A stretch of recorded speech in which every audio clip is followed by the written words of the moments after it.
Hello, folks. How are you? Welcome to Lung Transplant Nation. My name is Sasha. Today, I had the pleasure of having a conversation with Lisa. Now, Lisa is a single lung transplant recipient out of here from New York.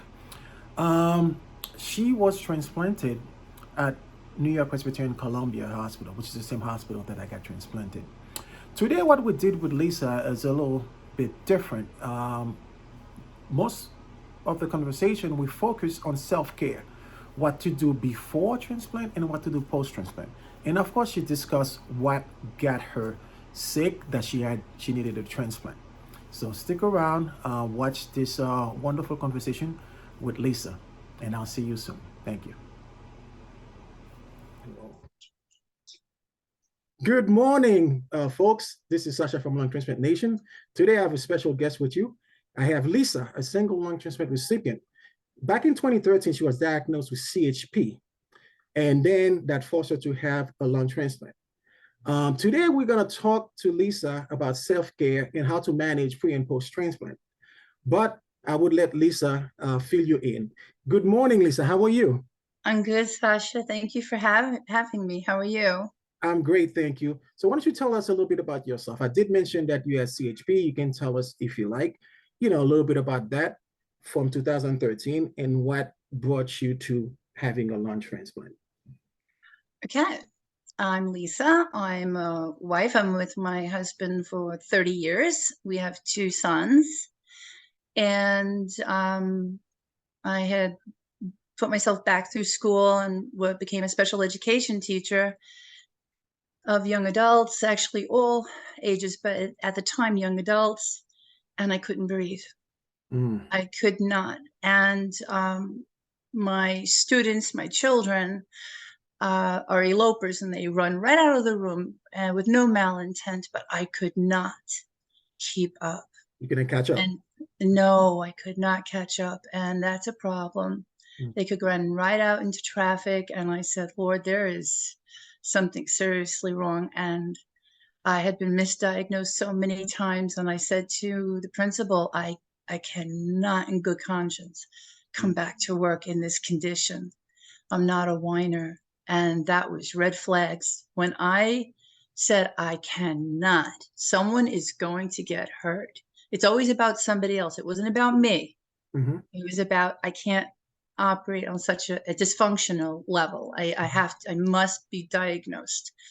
And I finally, and this is cutting the story really short, after like 4 pulmonologists, the last one, and I love her. She said, I think you need a biopsy. With what everyone has tried, it's not working and you're getting worse. I said, yes, sign me up. Just, yes, I want that.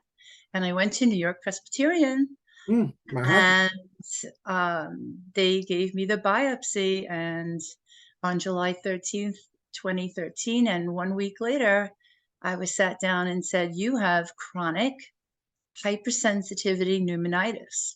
Wow. CHP. And yeah, and he explained Joshua Sonnet, Dr. Joshua Sonnet, who was also my surgeon. He said what it basically is, my body, my immune system is attacking my lungs, but they don't know why. Wow. And I said, that sounds familiar because my body about 20 something years ago started to attack my thyroid for no reason. He says, yes. And now it's attacking your lungs. I said, well, do you have a pill for it? Like the Synthroid was for the thyroid. And he goes, no, I'm sorry, there's no cure. And I have to tell you, if you continue working with your students, you will die. Wow.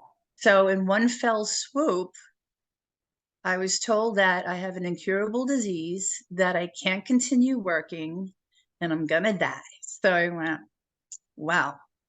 But at the same time, I felt highly blessed because I wasn't fighting a ghost. Okay. I knew the name of it.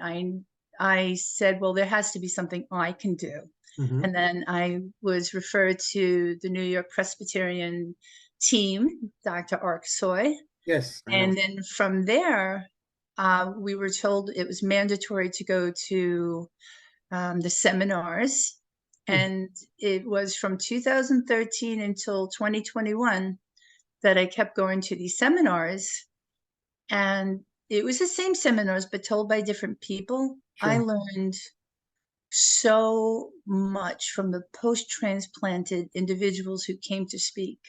And I said, I want to do that one day. I want to be that person who could tell and share my story. Sure.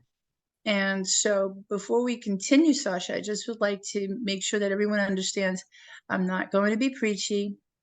I'm not going to tell you you have to do what I did. Not everybody's time in the hospital is the same. Okay. Not everyone could do what I did, and I don't expect you to. So I hope you can get something from my story. And again, thank you, Sasha. Well, you're welcome. I think that's the idea. We all have our own separate experience, and I can ask the same questions to 10 different people and I get 10 different answers because we Yeah. are different individuals. Like for you, you said, you had to go to 4 pulmonologists, and thank God the last one is the one that was able to pinpoint that for you. So yeah, I totally understand. And I always tell in my disclaimer anyway that we're not here to give medical advice or anything like No. that. We're just here to share our stories and what we went through. So let me ask you. So once you were diagnosed with that, were you on oxygen thing? When did you start wearing oxygen basically? I was not on oxygen, Okay. and it took a while for that.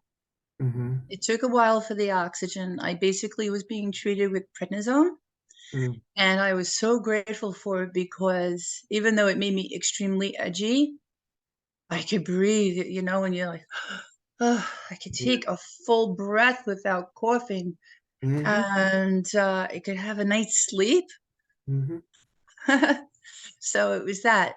To answer your other question, when did I begin? I want to say about 2015. Okay.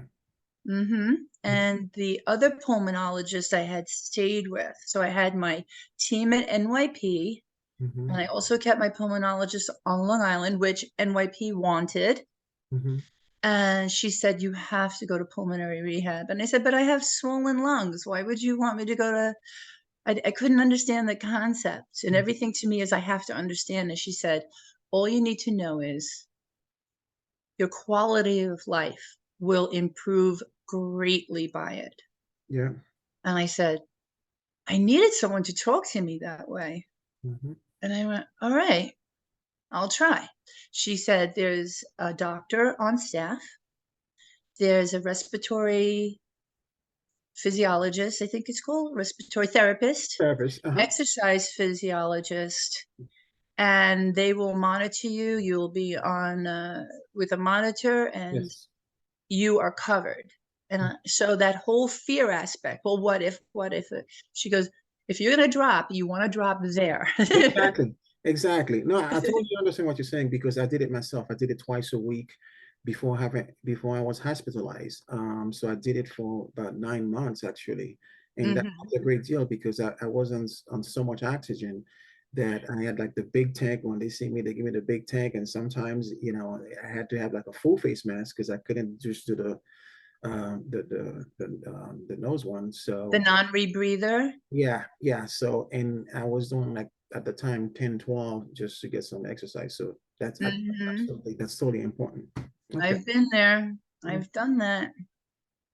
So once you get that you on oxygen 2015, uh, I don't want to assume anything. So as the years passes by, were you just decreasing as far as like your lung functions were decreasing and you need more oxygen or were you stable until I was doing very well for a long time, and I credit that to me not allowing myself to have a pity party. okay? I said, I got hit with a lot that I have to change my job, and I never did. I Mm, did pro bono instead. That's for another time. But I wasn't ever angry, which I found interesting, but I kind of felt lost. Like, oh, come on, there's got to be something I can do. yeah. And you'll hear me go back to all those panels at the seminars. but I had heard so many different stories, but all of them rang true. What if you're the only reason why? What if you're the reason why you're not going further? What if you're in your own way? You have no one else to blame. The doctors can tell you what medicines to take, but they can't make you take them. Exactly. They could tell you to exercise, but they can't make you exercise. Hmm. They could tell you what foods to avoid, but they can't make you follow the rules. Hmm. And it's important. There's a reason why there's food rules. It messes with your medication, and you can get bacterial infections and all sorts of nasty stuff in your system. So I heard them, but I needed that message to be told to me more than once. I needed to get it because a part of me was still in shock mode. Sure. Does that make sense? I needed to Absolutely. to hear it better. Hmm. And so I decided, well, that's it. I decided for myself, and I get some pushback on this. I said, you know what? I heard a lot about mourning, that people waited until after their transplant to change their way of eating. Hmm. They changed, they waited till after transplant for exercise regimes and to finally do it. Hmm. And I said, you know what? I'm going to do that food plan before, Good. Great. because I decided I don't want that mourning period after. I don't need more stuff on me post transplant. I want to be as positive as I can be post transplant. So I did for years. I didn't know it was going to be 3 to 5 years. They Mm. told me I only had 3 years to live, maybe five. Wow. And I hung around for almost seven. And then the other thing I did was I exercise every day. Okay. So when I have that whining thing inside me going, I don't want to, I don't feel like it, the other part of me, the mother part, says, you don't have to feel like it. Just got to You do don't have to want to. The end thing is, do you want the results, Lisa? it. Yeah. And of course, I say yes. So what I do is I decided I don't want things to be too flexible about that. When I get up, I do my prayer. Before my feet hit the ground, I just say thank you. If that's my only prayer for that morning, I say thank you. Sure. I do say a lot more, but I won't go into it. But of course, it includes the donor, it includes the donor's family, it includes Yeah. the blood donor recipients. Thank you for the. It just goes on, but I make it my mission to be appreciative and grateful, and start with gratitude. Absolutely. Gratitude for my support system, Hmm. everything. And then I allow myself a half hour. But then after that, I must do my walking. You know what? It's very important that you said that because I really believe we have to take account. We got to be accountable for ourselves. Mm-hmm. Yes, the doctors can be there to treat us. That's Mm-hmm. that's what they are paid for. They are great at it, and everything else. But no one is gonna make you be better except yourself. That's right. You got to have the will, you got to have the determination. And like I said, it was so important because I remember they told me, said, look, listen, yes, the surgery is going to be one of the most traumatic thing you have to go through in your life. But in order to better prepare yourself, you gotta do rehab. You gotta do some sort of exercise. Even if you don't go to like quote unquote a pulmonary rehab place, you gotta exercise at home to the best of your ability. You gotta change your eating habits. You gotta be stronger physically, mentally, spiritually. And you don't have to believe, specific. I'm not talking about religion. I'm just talking about like you yourself and whoever the divine is for you. You really have to do that work for yourself because That's right. otherwise, if your mental is not there, you never know how a transplant is gonna go, and you never know what shape you're gonna be on the other side. So if you can prepare yourself for it, Mm-hmm. and then you'll be in a better place. Don't you agree? Yes, I always tell people the strongest part of your body Mhm. is your mind. That's right. That's right. This you have to work on most. This is the part that you have to nourish and Hmm. hug and love, whether it's your child coming out, the, whoever you are, it wells up. Mm-hmm. It all comes out, whether you like it or not. It will happen. Yes. Thank you for that. That's so true. We are mental, physical, spiritual, and emotional beings. Yeah. And I also remember that when I think of my caretakers, Mm-hmm. that they are separate people, they have separate lives, and they need to be honored. And one way I could honor them is by taking care of myself. Yes. And I try not to, you know, right now you wouldn't know I'm a transplant recipient. Yeah. Yeah. I Right get the now word. you wouldn't Yeah. simple, So let me, but I also sometimes, and I think it's a blessing that I sometimes forget. But what if I made a choice of not wearing a mask? And Mhm. what if that led me to a hospital? Yeah. Is that Well, fair for my loved ones to have to sit yeah. over my bed because a simple cold turned into pneumonia, which may turn into sepsis? Ah, As a matter of fact, all because I was reckless? yeah. No. As a matter of fact, I want to pick that up next. So we'll be right back with Lisa. Hey, folks, I hope you enjoyed the first part of this conversation with Lisa. Now, stay tuned for part two.